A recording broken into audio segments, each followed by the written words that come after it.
به اجمعین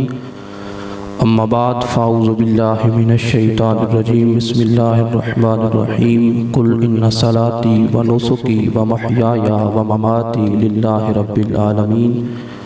آمنت باللہ صدق اللہ و مولانا العظیم و صدق رسولہ النبی الکریم الامین الرؤوف الرحیم ان اللہ و ملائکتہ یصلون علی النبی یا ایہا الذین آمنوا صلوا علیہ وسلموا تسلیما الصلاة والسلام علیکہ یا سیدی یا رسول اللہ الصلاة والسلام علیکہ یا سیدی یا حبیب اللہ الصلاة والسلام علیکہ یا سیدی یا رسول اللہ الصلاة والسلام علیکہ یا سیدی یا حبیب اللہ۔ حمد و صلاة کے بعد حضور سیدی و مرشدی ہر حال میں دستگیری فرمانے والے قبلِ عالم اعلیٰ حضرت صاحب دامت برکاتہم القدسیہ، حضور سیدی و مرشدی ہر حال میں دستگیری فرمانے والے قبلِ عالم صاحبزادہ والا شان دامت برکاتہم القدسیہ،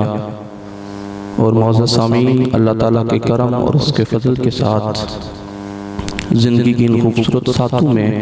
اپنے آقا کریم رؤوف رحیم علیہ السلام کے میلاد پاک کی محفل میں حاضر ہو کر اللہ کریم اور اس کے حبیب کریم علیہ السلام کا ذکر پاک کر رہے ہیں اور سن رہے ہیں۔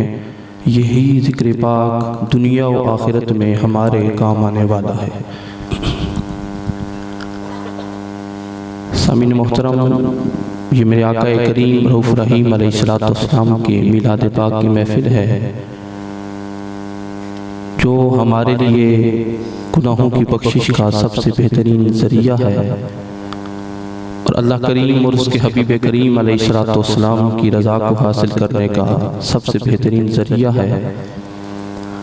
اور آقا کریم رؤوف رحیم علیہ السلام کی جو تعلیمات ہیں ان تعلیمات کو حاصل کرنے کا سب سے بہترین ذریعہ ہے۔ جو آیہ مقدسہ میں نے تلاوت کی، کیونکہ ضلع شریف کا ماہ مقدس بھی شروع ہو رہا ہے، اس حوالہ سے بھی ایک دو گزارشات۔ اللہ رب العزت ارشاد فرماتے ہیں، اے میرے حبیب علیہ السلام آپ فرما دیجئے، ہم سب کے لیے یہ پیغام ہے، سب کے لیے میسج ہے کہ قل ان صلاتی و نسکی، کہ آپ فرما دیجئے کہ بے شک جو میری نماز ہے، جو میری قربانی ہے، یہ قیامت تک آنے والی امت کے لیے پیغام ہے کہ انسان کی زندگی کا کوئی بھی عمل ہے وہ خالصتاً اللہ کریم کی رضا کی خاطر ہونا چاہیے۔ انسان زندہ رہ رہا ہے تو اللہ کریم اور اس کے حبیب علیہ السلام کی رضا کی خاطر، دنیا سے جا رہا ہے اللہ کریم اور اس کے حبیب علیہ السلام کی رضا کی خاطر۔ جب انسان کی زندگی کا قرآن کریم میں یہ اللہ کریم نے بیان فرما دیا کہ ہر عمل اللہ اور اس کے حبیب علیہ السلام کی رضا کے مطابق بنا لا۔ پہلی بات کہ اللہ رب العزت نے فرمایا کہ ان صلاتی، کہ میری نماز۔ سامعین محترم، ہم تو سیکھتے ہی یہی ہیں کہ ہماری زندگی کا ہر ہر لمحہ اللہ کریم اور اس کے حبیب علیہ السلام کی رضا کے مطابق ہو جائے، اور حضور علیہ السلام کی جو تعلیمات ہیں ان تعلیمات کو اپناتے ہوئے ہو جائے۔ نماز کے متعلق اگر دیکھا جائے تو میرے آقا کریم علیہ السلام نے ارشاد فرمایا، حضور علیہ السلام ارشاد فرماتے ہیں کہ اولو من یحاسب بہ العبد یوم القیامت الصلاۃ۔ حضور فرماتے ہیں قیامت کے دن بندے سے جس چیز کے متعلق سب سے پہلے پوچھا جائے گا، سب سے پہلے جس چیز کے متعلق بندے سے سوال کیا جائے گا، حضور علیہ السلام نے ارشاد فرمایا وہ نماز ہے۔ اور میرے آقا کریم علیہ السلام نے ارشاد فرمایا کہ جو اس معاملے میں کامیاب ہوا اس نے بڑا فائدہ اٹھایا، جو اس معاملے میں ناکام ہوا اس نے نقصان اٹھایا۔ سامعین محترم، آج ہمارے پاس وقت ہے، ہم نماز کی پابندی کرتے ہیں تو اللہ کریم ہمیں توفیق عطا فرمائے اور اس پہ استقامت عطا فرمائے۔ اگر نہیں کرتے تو اللہ کریم ہم سب کو باقاعدگی کے ساتھ نماز پڑھنے کی توفیق عطا فرمائے۔ اور میرے آقا کریم علیہ السلام نے ارشاد فرمایا، حضور ارشاد فرماتے ہیں کہ مومن اور کافر کے درمیان جو فرق کرنے والی چیز ہے وہ نماز ہے۔ اور اسی طرح نماز کی فضیلت کو بیان فرماتے ہوئے میرے آقا کریم علیہ السلام نے ارشاد فرمایا، حضور علیہ السلام کا دربار اعلیٰ لگا ہوا ہے۔ حضور علیہ السلام نے ارشاد فرمایا کہ اے میرے صحابہ، تمہارا اس بندے کے بارے میں کیا خیال ہے کہ جس بندے کے گھر کے سامنے سے ایک صاف پانی کی نہر گزر رہی ہو اور وہ بندہ دن میں 5 مرتبہ اس پانی میں غسل کرے، اس پانی میں نہائے، کیا اس کے بدن پر کوئی میل کچیل باقی رہے گی؟ تو صحابہ کرام رضوان اللہ تعالی علیہ مجمعین عرض کرتے ہیں کہ یا رسول اللہ صلی اللہ علیہ وسلم، آقا اس کے بدن پہ تو کوئی میل کچیل باقی نہیں رہے گی۔ تو میرے آقا کریم علیہ السلام نے ارشاد فرمایا کہ اے میرے صحابہ، اسی طرح جب میرا غلام دن میں 5 مرتبہ باوضو ہو کر رب کی بارگاہ میں حاضری دیتا ہے، نماز پڑھتا ہے، حضور فرماتے ہیں کہ اسی انداز میں اللہ کریم اس بندے کو گناہوں سے پاک فرما دیتا ہے۔ اس لیے سامعین محترم، نماز کی پابندی یہی ان محافل کے انعقاد کا مقصد ہے۔ اور میرے آقا کریم علیہ السلام نے ارشاد فرمایا، اکثر حدیث پاک ہم سنتے ہیں اور ہم سب کو یاد بھی ہے کہ حضور علیہ السلام نے فرمایا کہ نماز میری آنکھوں کی ٹھنڈک ہے۔ حضور نے یہ بھی فرمایا الصلاۃ عماد الدین، حضور فرماتے ہیں کہ نماز دین کا ستون ہے۔ اور جہاں حضور نے دین کے ارکان کا ذکر فرمایا تو سب سے پہلے حضور فرماتے ہیں کہ جب بندہ مسلمان ہوتا ہے، بالغ ہوتا ہے، سب سے پہلے جو چیز بندے پہ لازم ہوتی ہے وہ نماز ہے۔ اللہ تعالیٰ ہم سب کو نماز کی پابندی کرنے کی توفیق عطا فرمائے۔ اور اللہ تعالیٰ نے بھی یہاں یہی ذکر فرمایا کہ ان صلاتی، کہ میری نماز، کیونکہ نماز کسی کو دکھانے کے لیے نہیں، کیونکہ نماز انسان پڑھتا ہے تو خالصتاً اللہ کریم کی رضا کی خاطر۔ حضور علیہ السلام کی مشہور حدیث پاک ہے کہ میرے آقا کریم علیہ السلام نے ارشاد فرمایا کہ جب تم رب کی بارگاہ میں کھڑا ہو تو پھر اس تصور کے ساتھ کھڑا ہو کہ تو رب کو دیکھ رہا ہے۔ رب کی بارگاہ میں جب تو حاضر ہو تو اس انداز میں حاضر ہو کہ تو رب کو دیکھ رہا ہے۔ حضور علیہ السلام نے ارشاد فرمایا کہ اگر ایسا نہیں تو پھر کم از کم تو یہ ضرور تصور کر لے کہ تیرا رب تجھے ضرور دیکھ رہا ہے۔ اس لیے سامعین محترم، اللہ تعالیٰ کی بارگاہ میں ہمیشہ یہ دعا کیا کریں، ایسی محافل میں بیٹھے ہوں تو یہ التجا کیا کریں کہ مولا ہم سب کی زندگیوں کو ایسا بنا دے جس طرح تیری رضا ہے، اور ہم سب کو ہمیشہ نماز پڑھنے کی توفیق عطا فرما۔ اللہ تعالی ہم سب کو اس محفل پاک کی برکت سے پکا نمازی بنا دے، اور ان محافل کی انعقاد کا یہی مقصد ہے۔ اور دوسری بات اللہ کریم نے ارشاد فرمایا کل ان صلاتی و نسکی، فرما دیجئے کہ جو میری قربانی ہے۔ سامعین محترم، جو آنے والا ماہ مقدس ہے وہ ذی الحج شریف کا ماہ مقدس ہے، اس حوالہ سے ایک دو گزارشات اپنے آقا کریم علیہ السلام کے فرامین کے حوالہ سے، فرامین کی روشنی میں قربانی کس بندے پہ واجب ہے، اور انسان اگر کس کی طرف سے قربانی دینا چاہے تو قربانی کر سکتا ہے۔ اللہ کریم نے قرآن کریم میں ارشاد فرمایا کیونکہ قربانی خالصتاً یہ ایک ایسا عمل ہے کہ جو اللہ کریم کی رضا کی خاطر عمل ہے، اور اللہ کریم نے قرآن کریم میں یہ بات بیان فرمائی ہے کہ لن ینال اللہ لحومها ولا دماؤها ولکن ینالہ التقوی منکم، کہ اللہ کریم کی بارگاہ میں نہ جو یہ تمہاری قربانیاں ہیں ان قربانیوں کا گوشت پہنچتا ہے، نہ ان کا خون پہنچتا ہے، ولکن ینالہ التقوی منکم، بلکہ رب کی بارگاہ میں اگر کوئی چیز پہنچتی ہے تو وہ تقوی ہے، وہ تمہارے دل میں جو تمہارے دل کی کیفیت ہے، کیونکہ وہ تو جانتا ہے کہ ہمارے دل کے اندر کیا ہے۔ اللہ کریم یہ قرآن کریم میں بیان فرما رہے ہیں وَلَكِنْ يَنَالُهُ التَّقْوَى مِنْكُمْ، رب کی بارگاہ میں اگر پہنچتا ہے تو تمہارے دل کی جو کیفیت ہے، تمہاری جو نیت ہے، تمہارا جو ارادہ ہے، تمہارا جو تقوی ہے، وہ رب کی بارگاہ میں پہنچتا ہے۔ اور پھر اللہ کریم قرآن کریم میں اسی سے آگے ارشاد فرماتے ہیں كَذَلِكَ سَخَّرَهَا لَكُمْ، اللہ کریم نے تمہارے لیے ان قربانیوں کو مسخر فرمایا، تمہارے تابع کر دیا، لِتُكَبِّرُوا اللَّهَ عَلَى مَا هَدَاكُمْ، کہ اللہ کریم نے جو تمہاری رہنمائی فرمائی، تمہیں ہدایت عطا فرمائی، تم اپنے رب کی بڑائی کو تاکہ بیان کرو۔ اور اللہ کریم ارشاد فرماتے ہیں کہ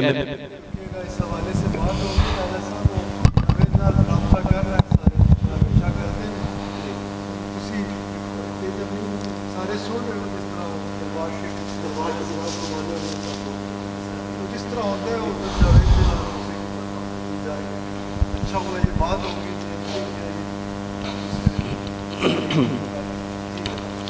اللہ کریم ارشاد فرماتے ہیں کہ اے میرے حبیب علیہ الصلوۃ والسلام وبشر المحسنین، جو بندہ بھی جس کو بھی یہ کیفیت حاصل ہے، کیونکہ یہ قرآن کریم ہے، سب کے لیے پیغام ہے، اے میرے حبیب علیہ الصلوۃ والسلام وبشر المحسنین، جو بھی جس کے دل کو بھی یہ کیفیت حاصل ہے آپ اسے بشارت عطا فرما دیجئے۔ اللہ کریم ہم سب کو، انسان جو بھی عبادت کرتا ہے سب کے لیے ان آیات میں کھلا پیغام ہے کہ انسان کی زندگی کا جو بھی عمل ہے وہ خالصتاً اس کی رضا کی خاطر ہونا چاہیے، کیونکہ حضور نے بھی ارشاد فرمایا کہ ان اللہ تعالی لا ينظر الى صورکم ولا الى اجسادکم ولکن ينظر الى قلوبکم۔ حضور علیہ الصلوۃ والسلام نے ارشاد فرمایا کہ اللہ کریم نہ تمہاری صورتوں کو دیکھتا ہے نہ تمہارے جسموں کو دیکھتا ہے، وہ دیکھتا ہے تو تمہارے دلوں کو دیکھتا ہے، وہ دیکھتا ہے تو انسان کے دل کی جو کیفیات ہیں ان کو دیکھتا ہے۔ اللہ تعالی ہم سب کے دلوں میں ہمیشہ اپنی اور اپنے حبیب علیہ الصلوۃ والسلام کی رضا کو ڈال دے، ہمارے دل جب بھی جھکیں تو رب اور اس کے حبیب علیہ الصلوۃ والسلام کی رضا کی خاطر۔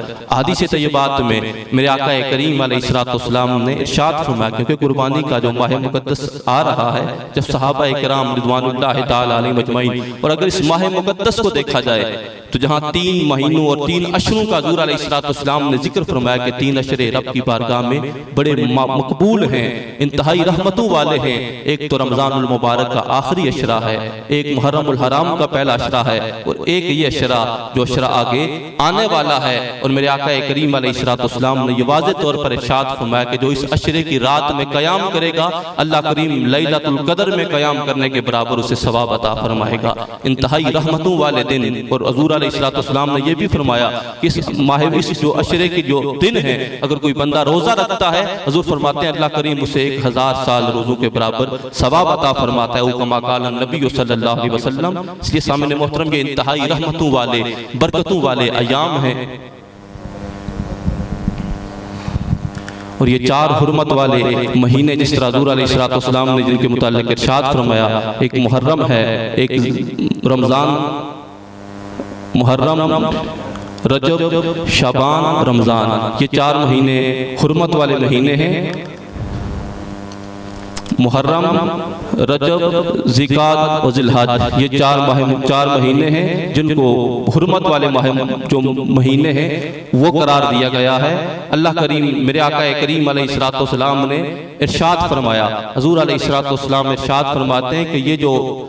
3 اشرے ہیں ان 3 اشروں میں ایک وہ اشرہ ہے جو آگے آنے والا ہے۔ اور میرے آقا کریم علیہ الصلوۃ والسلام نے ارشاد فرمایا، حضرت سیدہ کائنات رضی اللہ تعالیٰ عنہ حضور علیہ الصلوۃ والسلام ان کو ارشاد فرماتے ہیں کہ حضور فرماتے ہیں کہ اے فاطمہ رضی اللہ تعالیٰ عنہ، حضور فرماتے ہیں کہ جب قربانی کا جانور ذبح کیا جائے تو حضور علیہ الصلوۃ والسلام نے ارشاد فرمایا، حضور ارشاد فرماتے ہیں کہ جب بھی قربانی کا جانور ذبح کیا جائے تو اس کے پاس جا کے کھڑے ہو جاؤ۔ حضور فرماتے ہیں کہ جب اس کے خون کا پہلا قطرہ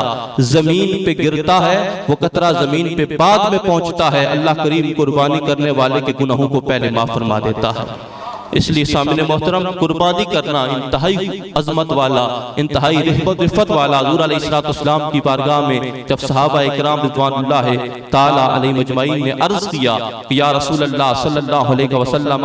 ما هذه الاضاحی، یا رسول اللہ صلی اللہ علیہ وسلم کہ یا رسول اللہ قربانی کے متعلق آپ ہمیں تعلیم ارشاد فرمائیے، قربانی کیا ہے؟ تو حضور علیہ الصلوۃ والسلام نے ارشاد فرمایا کہ حضور فرماتے ہیں کہ هذه سنت ابیکم ابراہیم علیہ الصلوۃ والسلام، حضور فرماتے ہیں کہ یہ حضرت ابراہیم خلیل اللہ علیہ الصلوۃ والسلام کی سنت ہے۔ حضور علیہ الصلوۃ والسلام نے ارشاد فرمایا کہ قربانی کرنے کے بعد جو قربانی کا جانور ہے اس جانور کے ہر بال کے بدلے اللہ کریم قربانی کرنے والے کو نیکیاں عطا فرماتا ہے۔ اور میرے آقا کریم علیہ الصلوۃ والسلام نے ارشاد فرمایا، حضور علیہ الصلوۃ والسلام ارشاد فرماتے ہیں کہ عظموا ضحایاکم، حضور فرماتے ہیں کہ اپنی قربانیوں کو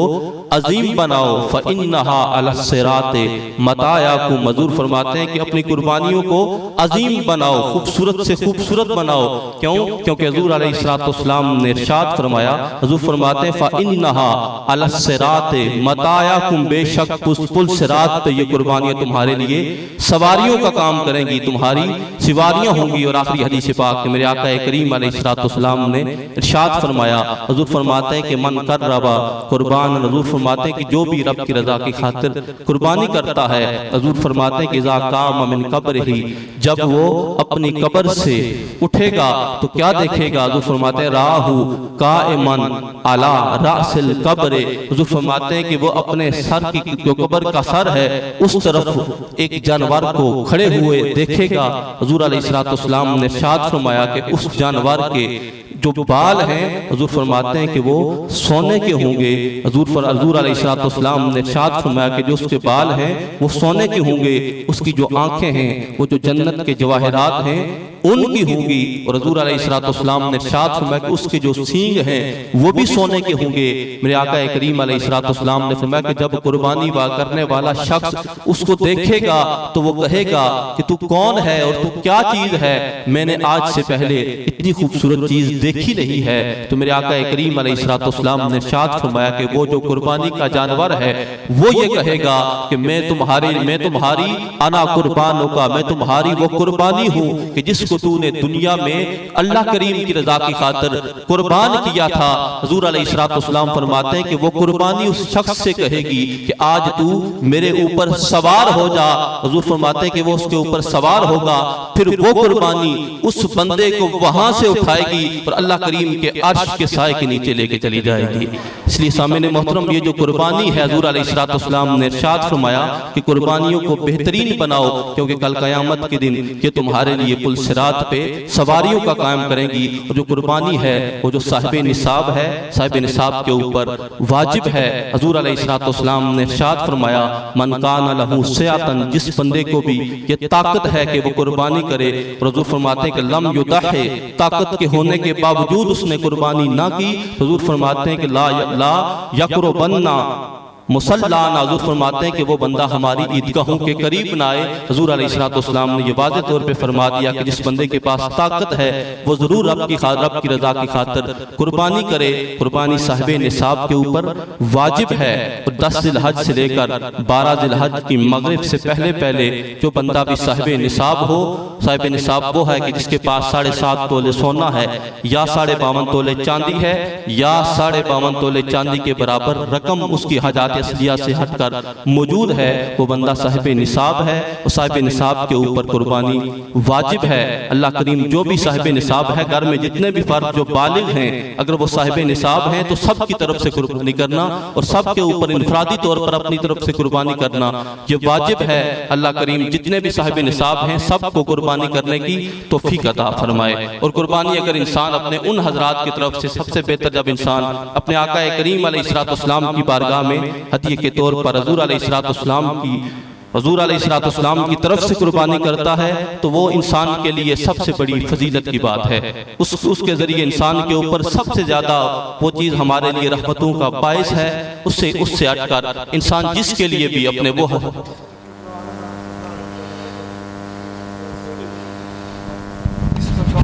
رحمۃ اللہ علیہ آپ اکثر فرمایا کرتے تھے کہ یہ سب سے، جیسے آپ نے فرمایا سب سے اچھا ہے کہ آپ علیہ السلام، لیکن آپ فرماتے تھے کہ جیسے 7 حصے ہیں، حصہ نہیں ڈالنا چاہیے۔ آپ علیہ السلام پہ آپ 7 کر دیتے ہیں کہ یہ میری طرف سے، جب آپ علیہ السلام کی طرف سے کرنی ہے تو کوشش کرے کہ اگر پورا جانور کر دے آپ کی طرف سے، یا پھر بکرا، یا وہ اس پہ علماء باقی آپ کہیں بھی پڑھیں گے تو یہ لکھا ہوا ملے گا کہ آپ حصہ ڈال سکتے ہیں، لیکن ہمارے شیخ نے فرمایا کہ آپ کا حصہ نہیں ہے، آپ کل کے مالک ہیں۔ اس طرح خوبصورت ہمارے مرشدان کریم نے ہمیں یہ تعلیم عطا فرمائی یہ چیز۔ اور اس کے علاوہ اگر آپ اپنے ان حضرات کے لیے، اپنے آبا و اجداد میں سے کسی کے لیے قربانی کریں گے تو قربانی کرنا ان کے ایصال ثواب کے لیے یہ بھی جائز ہے، اور یہ چیز ان کے لیے باعث رحمت ہے اور باعث مغفرت ہے۔ اور حضور علیہ السلام کی حدیث طیبات سے یہ چیز ہمیں ملتی ہے کہ حضور علیہ السلام جب بھی قربانی فرماتے تو حضور علیہ السلام ایک دمبا اپنی امت کی طرف سے بھی حضور قربانی فرمایا کرتے۔ اگر انسان ایک قربانی کرے اور کئی لوگوں کو اس کا ایصال ثواب کرنا چاہے تو یہ بھی جائز ہے، ان سب کی طرف سے بھی انسان قربانی کر سکتا ہے۔ اللہ تعالی ہمیں سمجھنے کی توفیق عطا فرمائے۔ وآخر دعوانا الحمدللہ رب العالمین۔